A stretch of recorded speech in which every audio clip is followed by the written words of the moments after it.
Koyma beni umuda,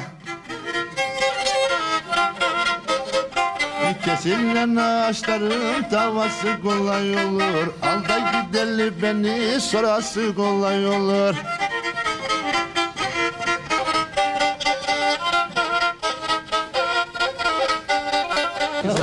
Evet sevgili seyirciler, biz de çalışanlarla beraber biraz stres atma imkanı bulduk.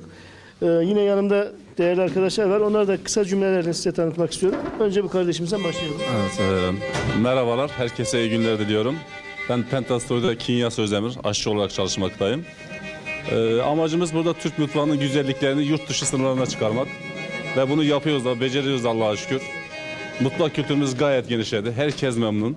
Çok teşekkürler, çok sağ olun. Evet. Senden konuşmadık. Akçabat galiba değil mi memleket? Adım Ferhat. İstanbul'da Demin oturuyorum. öğrendik canım kemençeyle beraber. İstanbul'da oturuyorum.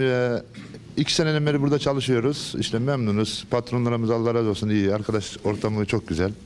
Sen ne yapıyorsun burada? Yani yaptığın Ben işte. izolasyöncuyum burada. 2 seneden beri buradayım işte bu kadar. Ha. İzolasyon ve arada bir Türkü söylemek. Türkü söylemek. motivasyon sağlamak. Evet. Evet, siz de tanıyalım. İsmim Ramazan Aslan. Gümüşhacıköy, Kutlucaköy, Sulova'da oturuyorum ama. Sen ne zamandan beri buradasın? 4 aydır buradayım şu an için. Nasıl? Memnun musun? Memnunuz yani şu an için. Neler yapıyorsun burada? Kalıp üzerine çalışıyoruz biz. Kolay gelsin. Herkese iyi çalışmalar. Teşekkür ediyoruz.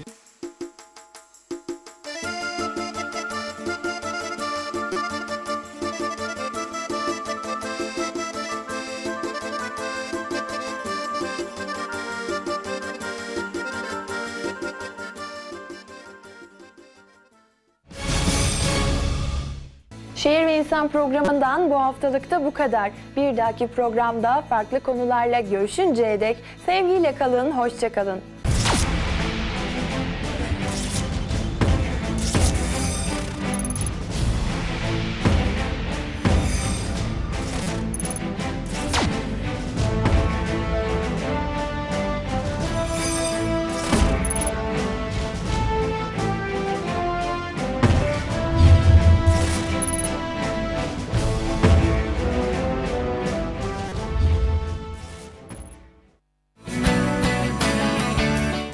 Türksoy ile İpek Yolu dergisi Şehir ve İnsan'ı sundu.